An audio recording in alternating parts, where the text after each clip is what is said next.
नमस्कार, मैं हूं अंकुर और आप देख रहे हैं सत्य हिंदी का न्यूज बुलेटिन। एक नजर अब तक की सुर्खियों पर। डोनाल्ड ट्रंप ने सोमवार को रिपब्लिकन नेशनल कन्वेंशन की पहली रात के दौरान विजयी मुद्रा में प्रवेश किया। उन पर जानलेवा हमले के 2 दिन बाद पार्टी के समर्थकों ने ट्रंप का जोरदार स्वागत किया। ट्रंप मिल्वॉकी शहर के फिशर फोरम में कान पर मोटी पट्टी बांधकर सामने आए। भीड़ ने लड़ो लड़ो के नारे लगाए और अपनी मुट्ठियां लहराई। ये वो अंदाज था जो ट्रंप ने कान में गोली लगने के लोगों के सामने दिखाया था। उनकी ये फोटो पूरी दुनिया में वायरल हो गई थी। पूर्व राष्ट्रपति ने धन्यवाद कहा और कुछ बच्चों और अमेरिकी सीनेटर जेडी वेंस के साथ एक बॉक्स में बैठ गए। पूर्व अमेरिकी राष्ट्रपति डोनाल्ड ट्रंप ने ओहायो से रिपब्लिकन सीनेटर जेडी वेंस को अपने उपराष्ट्रपति पद के उम्मीदवार के तौर पर चुना है। ट्रंप ने सोमवार को अपने ट्रूथ सोशल नेटवर्क पर इसका ऐलान किया। वेंस ट्रंप के आलोचक रहे हैं, लेकिन बाद में उनके सहयोगी बन गए। बता दें, वेंस ने सार्वजनिक रूप से रिपब्लिकन राष्ट्रपति पद के उम्मीदवार ट्रंप को उस समय बेवकूफ कहा था। वेंस ने ट्रंप की तुलना एडोल्फ हिटलर से की, लेकिन सोमवार को पूर्व राष्ट्रपति ट्रंप ने वेंस को अपने संभावित साथी के रूप में चुना।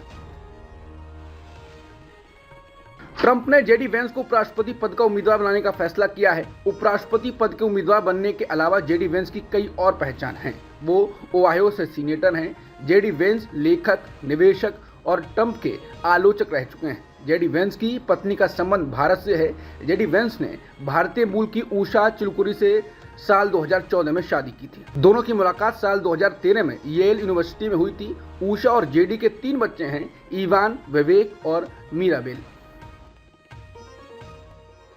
उत्तराखंड में हाल ही में हुए उपचुनावों में कांग्रेस ने दोनों विधानसभा सीटों पर जीत हासिल की।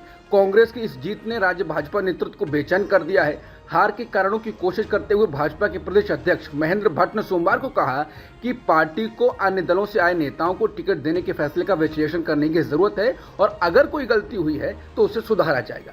बता दें, हाल ही में हुए उपचुनाव में भाजपा ने मंगलौर सीट केवल 422 वोटों से हारी।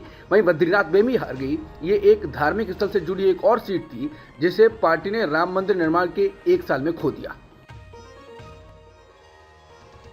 बीजेपी नेता सुब्रमण्यम स्वामी ने एक बार फिर पीएम मोदी पर निशाना साधा और उनको बीजेपी को डुबाने वाला बता दिया। उन्होंने कहा कि अगर हम बीजेपी में अपनी पार्टी को टाइटैनिक जहाज की तरह डूबते हुए देखना चाहते हैं तो मोदी इसके लिए सबसे उपयुक्त हैं। उपचुनाव के नतीजों से ये पता चलता है कि बीजेपी हमेशा के लिए डूबने की तैयारी में है। दिल्ली के पूर्व उप मुख्यमंत्री और आम आदमी पार्टी के नेता मनीष सिसोदिया की जमानत याचिका पर सुप्रीम कोर्ट में मंगलवार को सुनवाई हुई।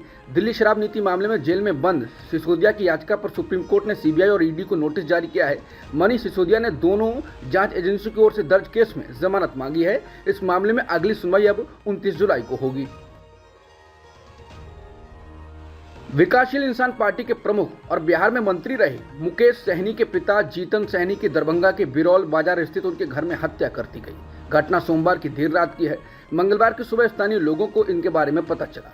वहीं अब मुकेश सहनी के पिता की हत्या को लेकर सीबीआई से जांच कराने की मांग उठ रही है। आरजेडी के प्रवक्ता शक्ति सिंह यादव ने कहा कि बिहार में क्या चल रहा है, कोई दिन ऐसा नहीं जाता जब हत्या नहीं होती। मुख्यमंत्री बेहोशी की हालत में है। उन्हें अब तक पता भी नहीं चला होगा कि हुआ कुछ है। राज्य में कोई भी नेता सुरक्षित नहीं है। बिहार की व्यवस्था भगवान भरोसे है।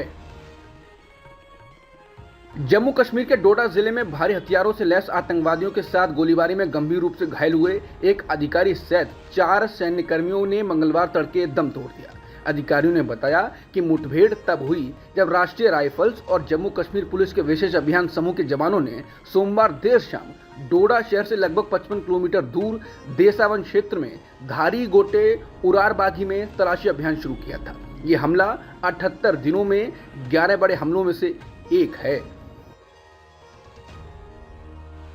जम्मू कश्मीर के डोडा में मुठभेड़ पर राहुल गांधी ने कहा है कि आज जम्मू कश्मीर में फिर से एक आतंकी मुठभेड़ में हमारे जवान शहीद हो गए। शहीदों को विनम्र श्रद्धांजलि अर्पित करते हुए शोक संतप्त परिजनों को गहरी संवेदनाएं व्यक्त करता हूं। एक के बाद एक ऐसी भयानक घटनाएं बेहद दुखद और चिंताजनक हैं। लगातार हो रहे ये आतंकी हमले जम्मू कश्मीर की जर्जर स्थिति बयान कर रहे हैं। भाजपा की गलत नीतियों का खामियाजा हमारे जवान और उनके परिवार भुगत रहे हैं। हर देशभक्त भारतीय की ये मांग है कि सरकार बार बार हो रही सुरक्षा चूकों की पूरी जवाबदेही लेकर देश और जवानों के गुनाहगारों पर कड़ी से कड़ी कार्रवाई करे। दुख की इस घड़ी में पूरा देश आतंकवाद के खिलाफ एकजुटता से खड़ा है। जम्मू कश्मीर के डोडा में सुरक्षा बलों और आतंकियों के बीच मुठभेड़ को लेकर रक्षा मंत्री राजनाथ सिंह ने थल सेना प्रमुख से बात की। रक्षा मंत्री के कार्यालय ने सोशल मीडिया वेबसाइट एक्स पर इस बात की जानकारी साझा की। पोस्ट में ऑफिस ने लिखा है कि रक्षा मंत्री राजनाथ सिंह ने थल सेना अध्यक्ष जनरल उपेंद्र द्विवेदी से आज सुबह बात की। सेना प्रमुख ने रक्षा मंत्री को डोडा में जमीनी हालात और वहां चल रहे आतंकवाद रोधी अभियान के बारे में बताया। बांग्लादेश की प्रधानमंत्री शेख हसीना ने कहा है कि तीस्ता परियोजना में भारत और चीन दोनों की दिलचस्पी थी, लेकिन वो चाहती है कि इस परियोजना को भारत पूरा करे। शेख हसीना चीन के दौरे से लौटने के बाद रविवार को पत्रकारों के सवालों का जवाब दे रही थी। बता दें, $1 अरब की तीस्ता नदी विकास परियोजना से भारत की सुरक्षा चिंताएं जुड़ी हुई हैं। अगर ये परियोजना चीन के पास जाती तो ये भारत के लिए बड़े झटके की तरह होता। बता दें, पिछले हफ्ते शेख हसीना चीन के दौरे से बीच में ही लौट आई थी। यह एक असामान्य घटना थी। कहा जा रहा है कि शेख हसीना जो सोचकर चीन गई थी वो हासिल नहीं हुआ। स्विगी, बिग बास्केट और जोमेटो जैसे ऑनलाइन फूड डिलीवरी प्लेटफॉर्म जल्द ही बियर, वाइन और लिकर जैसे कम अल्कोहल वाले पेय पदार्थों की डिलीवरी शुरू कर सकते हैं। हिंदुस्तान टाइम्स में छपी एक रिपोर्ट के मुताबिक नई दिल्ली, कर्नाटक, हरियाणा, पंजाब, तमिलनाडु, गोवा और केरल जैसे राज्य इस संबंध में पायलट प्रोजेक्ट पर विचार कर रहे हैं। इसके अलावा अधिकारी इस कदम के फायदे और नुकसान का भी आकलन कर रहे हैं। वर्तमान में ओडिशा और पश्चिम बंगाल में शराब की होम डिलीवरी की अनुमति है।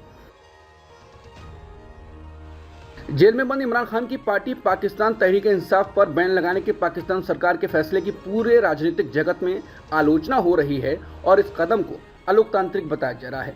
बता दें, खान की पार्टी पर बैन की घोषणा सोमवार को सूचना और प्रसारण मंत्री अताउल्लाह तरार ने की थी। उन्होंने पीटीआई नेतृत्व पर देश की संप्रभुता को कमजोर करने और अंतर्राष्ट्रीय स्तर पर इसकी अखंडता को नुकसान पहुंचाने का आरोप लगाया। पाकिस्तानी अखबार डॉन की रिपोर्ट में कहा गया है कि पाकिस्तान पीपुल्स पार्टी, जो सत्तारूढ़ पाकिस्तान मुस्लिम लीग एन के साथ गठबंधन में है, उसने पीटीआई पर संभावित बैन से खुद को दूर कर लिया है और कहा है कि इस फैसले के संबंध में उसके नेतृत्व से परामर्श नहीं किया गया था।